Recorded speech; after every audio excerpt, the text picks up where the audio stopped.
रहमान रहीम अस्सलाम वालेकुम dear students. Problem statement क्या होता है जी, उसको किस तरीके से लिखा जा सकता है और ये आप कहाँ से किसी रिसर्च पेपर में जो है वो मालूम कर सकते हैं। तो मैं एक वीडियो बना भी चुका हूँ, लेकिन वो थोड़ी सी लंबी थी। मैं इसको ज़रा शॉर्ट करने की कोशिश करूँगा और आसान बताने की कोशिश करूँगा। उम्मीद करता हूँ कि कम वक्त में आपको इंशाल्लाह ज़्यादा से ज़्यादा समझ आ जाएगी। तो प्रॉब्लम स्टेटमेंट क्या होता है जी? A statement that discusses what the problem is, why it is a problem in the first place and how you propose it should be fixed. तो देखें, प्रॉब्लम स्टेटमेंट एक बयानिया होता है जिसमें आप बताते हैं कि भाई मैंने मुआशरे का, सोसाइटी का या किसी ख़ास फील्ड का या किसी ख़ास सेक्टर का फ़लाँ जो है प्रॉब्लम या मसला जो है ये उठाया हुआ है और मैं इसको इसलिए हल करना चाहता हूँ और इसको हल करने के लिए मैं ये सजेशन जो है अपनी रिसर्च में लाया हूँ, या हाइपोथेसिस या प्रपोज स्टेटमेंट्स जो है मैं ये लाया हूँ वगैरह वगैरह। तो ये एक प्रॉब्लम स्टेटमेंट के लिए एक छोटी सी डिस्कशन है। अब इसके बाद देखें, ये एक और डिस्कशन यहाँ पर आपको नज़र आ रही है जी। बहुत simple, what is a problem statement. So a section of introduction, ये इंट्रोडक्शन सेक्शन में लिखा जाता है problem statement. That introduce the problem to be discussed, जिसमें आपको प्रॉब्लम जो है वो इंट्रोड्यूस किया जाता है। And briefly describes the proposed solution. इसी प्रॉब्लम स्टेटमेंट में या एक पैराग्राफ में, दो पैराग्राफ में या एक पेज में या 1.5 पेज में आप अपने प्रॉब्लम को डिस्कस करते हैं विद रेफरेंसेस।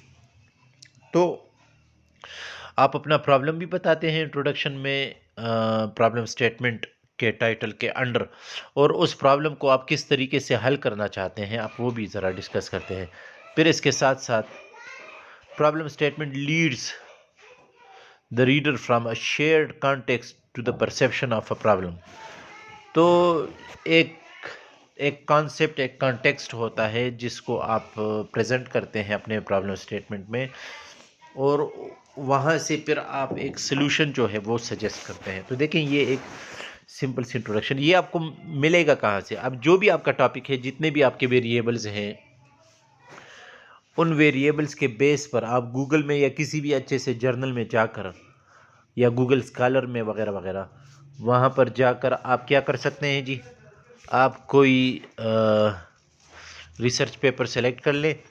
मैं ये एग्जांपल आपके साथ शेयर करता हूँ। फॉर एग्जांपल मेरा टॉपिक है impact of corporate social responsibility on employee performance with mediating role of employee commitment. आपका टॉपिक इससे चेंज हो सकता है या होगा, ज़रूर होगा। तो आपने क्या करना है जी? आप लोग इस पेपर को डाउनलोड कर ले, जैसे मैंने इसको डाउनलोड किया हुआ है। तो आप कोई भी टॉपिक गूगल में लिख लें और उस टॉपिक के आखिर में आप लिख लें PDF। तो गूगल आपको वो तमाम पेपर्स दे देगा जो PDF की शक्ल में जो डाउनलोड हो सकते हैं। तो आप आसानी से उनको डाउनलोड कर सकते हैं। तो मैंने पहले से इसमें हाईलाइट किया हुआ है। आप बिल्कुल नीचे आ जाएंगे, नीचे कंक्लूजन डिस्कशन में अक्सर दिया होता है लिमिटेशंस एंड फर्दर या फ्यूचर रिसर्च डायरेक्शंस, ये देखें। तो यहाँ पर अगर आप गौर से देखें तो इसमें आपको बताया जाता है कि भाई मेरे रिसर्च पेपर के ये लिमिटेशंस हैं, ये खामियां हैं, या ये कमज़ोरियां हैं, या एरियाज़ ऑफ इम्प्रूवमेंट्स हैं। और फ्यूचर रिसर्चर्स अगर मेरे इस टॉपिक से रिलेटेड अगर कोई रिसर्च करना चाहता हो तो वो फ़लाँ मुख्तलिफ़ वेरिएबल्स को नए अपने टॉपिक के साथ मिलाकर इस पर रिसर्च कर सकते हैं। जैसे मिसाल के तौर पर ली 2011 concludes that employee side of research is still widely unexplored, यानी अभी तक जो है वो एम्प्लॉई साइड जो है वो उसको पूरा एक्सप्लोर नहीं किया गया। लिहाजा इसको एक्सप्लोर करने के लिए आप मुख्तलिफ एस्पेक्ट्स जो है वो एटीट्यूड जो है, जैसे मिसाल employee performance, employee commitment, employees engagement, ये सारे मुख्तलिफ वेरिएबल्स हैं जिनको आप डिपेंडेंट वेरिएबल्स के तौर पर CSR के साथ ले सकते हैं।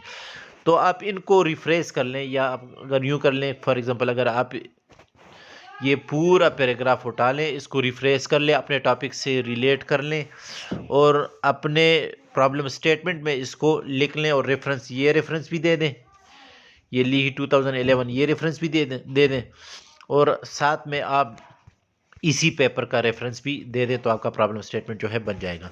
इसी तरह किसी और पेपर को आप ले लें और उसको भी आप इसी اسی ٹاپک پر آپ کو اگر کوئی اور پیپر مل جائے تو اس میں بھی آپ کو نیچے جو ہے وہ لمیٹیشنز اور فیوچر ڈائریکشنز جو ہے وہ مل جائے گا یا آپ کو دیا گیا ہوگا، اس میں سے بھی آپ ہیلپ لے سکتے ہیں۔ جیسے مثال دیکھیں، وہ پیپر بھی سی ایس آر سے ریلیٹڈ تھا، یہ پیپر بھی سی ایس آر سے ریلیٹڈ ہے، اس میں ویریبلز الگ ہیں، اس میں ویریبلز الگ ہیں۔ تو جو ویریبلز آپ کے پیپر سے ریلیٹڈ ہیں اسی سے ریلیٹڈ پیپر آپ لے لیں، اور اس کے آپ جو یہ لمیٹیشنز اور فیوچر ڈائریکشنز ہیں اس میں آپ دیکھ لیں، آپ کو مل جائے گی۔ تو یہ آپ ریڈ کر لیں، اس میں سے جو جملے آپ کے تھیسس سے، آپ کے ٹاپک سے ریلیٹڈ، آپ کے ویریبل سے ریلیٹڈ آپ کو اچھے مل سکتے ہیں، اس کو ریفریش کر لیں اور ریفرنس اسی پیپر کا ریفرنس دے دیں، اور اس کو آپ اپنے پرابلم سٹیٹمنٹ میں لکھ لیں۔ بالکل اسی طرح یاد رکھیں کہ آپ اس کے علاوہ آپ جو ہے وہ انٹروڈکشن کو بھی ریڈ کر لیں۔ اگر آپ بہت زیادہ ڈیٹیل میں جانا چاہتے ہیں، بہت اچھا سا پرابلم سٹیٹمنٹ، اس سے بھی اچھا پرابلم سٹیٹمنٹ لکھنا چاہتے ہیں، تو پھر آپ یہ جو انٹروڈکشن ہے اس میں آپ دیکھ لیں۔ انٹروڈکشن میں آپ کو ایسے جملے مل جائیں گے جو آپ کہتے ہیں کہ یہ پرابلم ہے اور انہوں نے ہائی لائٹ کیا ہوا ہے۔ جیسے مثال اگر میں یہاں پر یہ پڑھ لوں، C S R is needed to maintain a harmonious relationship between the company and its environment۔ اب دیکھیں، ہر کمپنی اپنے سوسائٹی کے ساتھ، امپلائیز کے ساتھ جو ہے وہ ایک اچھا ریلیشن شپ رکھنا چاہتا ہے۔ اب یہ بات کس نے کی ہے؟ یہ اسی پیپر میں ڈسکس ہوا ہے۔ آپ اسی پیپر سے یہ بات ریفریش کر لیں، اپنے پرابلم سٹیٹمنٹ میں لکھ لیں، اور ساتھ میں ریفرنس جو ہے وہ اسی پیپر کا دے دیں۔ تو ریفرنس آپ کے پاس یہ ریفرنس ہو گیا جی۔ یہ جتنے بھی نیمز ہیں آپ ان کو، جو بھی اے پی اے اسٹائل ہے، جو بھی اسٹائل ہے ہارورڈ وغیرہ، اس کے مطابق آپ لکھ لیں اور اس میں آپ کر لیں۔ تو آپ کو پرابلم سٹیٹمنٹ کہاں سے ملے گا جی؟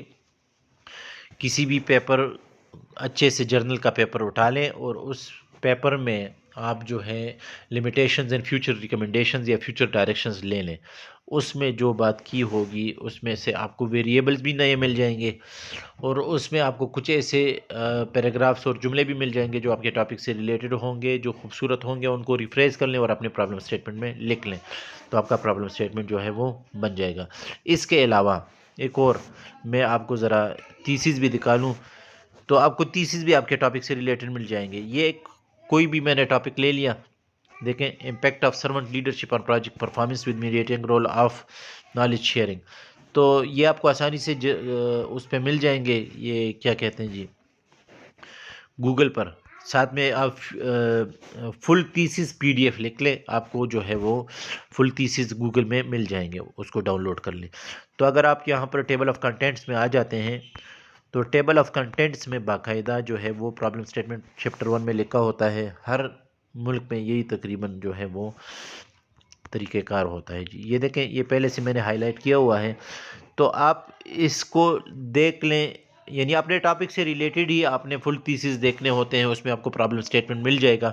اگر ٹاپک سے ریلیٹڈ آپ کو پرابلم سٹیٹمنٹ مل جاتا ہے، یعنی اور تھیسس مل جاتے ہیں، تو اسی پرابلم سٹیٹمنٹ کو اٹھا لیں، اس کو ریفریش کر لیں، اور اس میں اپنا کچھ میٹیریل اور اس ریسرچ پیپر سے کچھ ریفرنسز اٹھا لیں، اور کچھ نئے جملے ریسرچ لیٹسٹ جرنل سے یا لیٹسٹ پیپر سے ریفرنسز ڈال کے اپنا پرابلم سٹیٹمنٹ لکھ لیں۔ تو یہ آسان طریقہ ہے، امید کرتا ہوں کہ آپ کو انشاءاللہ اچھا لگا ہوگا۔ کمنٹس کر سکتے ہیں جی۔ تھینک یو، جزاک اللہ۔